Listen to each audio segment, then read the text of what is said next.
வேஷ்டி தூக்கி காட்டுறாங்க, உடம்பெல்லாம் காயம், 47 காயம் இருக்கு. ட்ரீட்மெண்ட் கிடையாது. துப்பு துலக்குவதில் 100 வருஷமா ஒரே மாதிரியான அணுகுமுறை இருக்கு. இதை விஞ்ஞான ரீதியா இப்போ இன்னைக்கு வந்து டெக்னாலஜி மாறி போச்சு.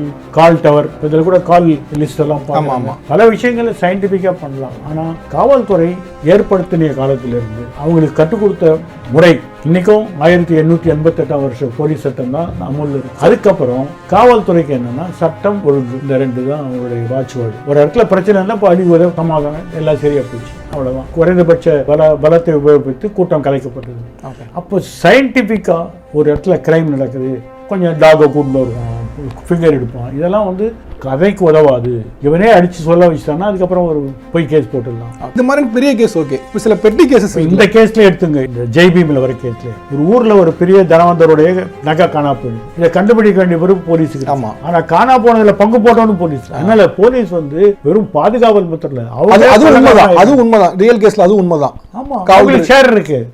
அப்போ ஒரு லெவல்ல காவல்துறையே இந்த சமூக விரோத செயலில் ஈடுபடுறதும் இது மாதிரியான தாக்குதலுக்கும் சத்திரத்துக்கும் ஒரு காரணமாக. நான் நீதிபதியா இருக்கும்போது ஒரு கேஸ் வந்தது. சைதாப்பேட்டையில் ஒருத்தரை வந்து அடிச்சு மருத்துவ உதவி இல்லாமல் கூட வச்சிருக்காங்கன்னு அந்த அம்மாவோட சிஸ்டர் போடுறாங்க.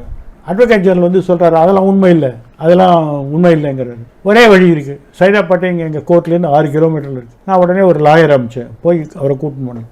மத்தியானம் வந்தார். கதவை திறக்கும் போது ஏசி ரூம்ல கதவை திறக்கும் போது நொண்டின்னு வரான். என்னுடைய மேடையில் ஏறுறதுக்கு கூட அவனுக்கு முடியல, கூட சப்போர்ட் வேண்டியிருக்கு. என்ன பண்ணணும், துபாரங்க வேஷ்டி தூக்கி காட்டுறாங்க, உடம்பெல்லாம் காயம். நான் உடனே ராயப்பேட்டை ஹாஸ்பிட்டலில் அவனை அட்மிட் பண்ணி டாக்டர்ஸ் ரிப்போர்ட் வாங்குறேன். 47 காயம் இருக்கு, ட்ரீட்மெண்ட் கிடையாது. ஸோ நான் வந்து ஐசியூவில் அட்மிட் பண்ணி ட்ரீட் பண்ண சொல்லி உத்தரவு போடுறேன். ஆனால் அப்போ காவல்துறை சார்பாக என்ன சொல்கிறான், மேஜிஸ்ட்ரேட்டே கிட்ட அதெல்லாம் அவர் சொல்லவே இல்லை. ஸோ நான் மேஜிஸ்ட்ரேட் பொன்னேரியிலேருந்து வரவழைக்கிறேன். ஃபைலில் பார்த்தா அந்த அம்மா எழுதியிருக்காங்க, நோ கம்ப்ளைண்ட்ஸ். பொதுவாக சப்ஜெக்ட்ல கேட்பாங்கல்ல, அடிச்சாங்களா ஒன்று என்னப்பா அப்படின்றாங்க, நோ கம்ப்ளைண்ட் எழுதிறாங்க. அந்த அம்மாவை கேட்டேன் இதெல்லாம் என்னன்னு, அவர் சொல்லவே இல்லைங்களே. அப்போ அந்த பையன் ஏன் சொல்லலை, திருப்பி அதே போலீஸ்டோடு தானே வெளில போகணும். இப்போ என்னாச்சு, நாங்கள் அட்மிட் பண்ணி ட்ரீட்மெண்ட் கொடுக்குறேன், அடுத்த நாள் கேஸ் வருது.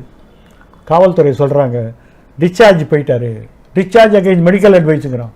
எப்படி அவுட்டிங்க என்ன இல்லை, அவங்க வீட்டில் வந்து கூட்டின்னு போயிட்டாங்க, வேறு நல்ல ப்ரைவேட் ஹாஸ்பிட்டல் போகிறேங்கிறாங்க. அப்போ தான் 56 கேஸ் இருக்குது அவன் மேலே, பெரிய பெரிய திருட்டு கேஸ்லாம் இருக்குது, கொலை கேஸ் இருக்குதுன்னு சொன்னவங்க போலீஸ் அவனை ஜாமீனில், சொந்த ஜாமீனில் விடுறாங்க. ஏன்னா இதை வந்து விசாரிக்கக்கூடாது நான். அப்போ ஒவ்வொரு நிறைய வரும்னு இதை நான் விசாரிக்கக்கூடாதுங்கிற ஒரே ரீசனால் அவனை டிஸ்சார்ஜ் பண்ணிட்டேன். இது நடந்துட்டு இருக்கு. நான் இப்போ அந்த மேஜிஸ்ட்ரேட் மேலே ஆக்ஷன் எடுத்தேன்.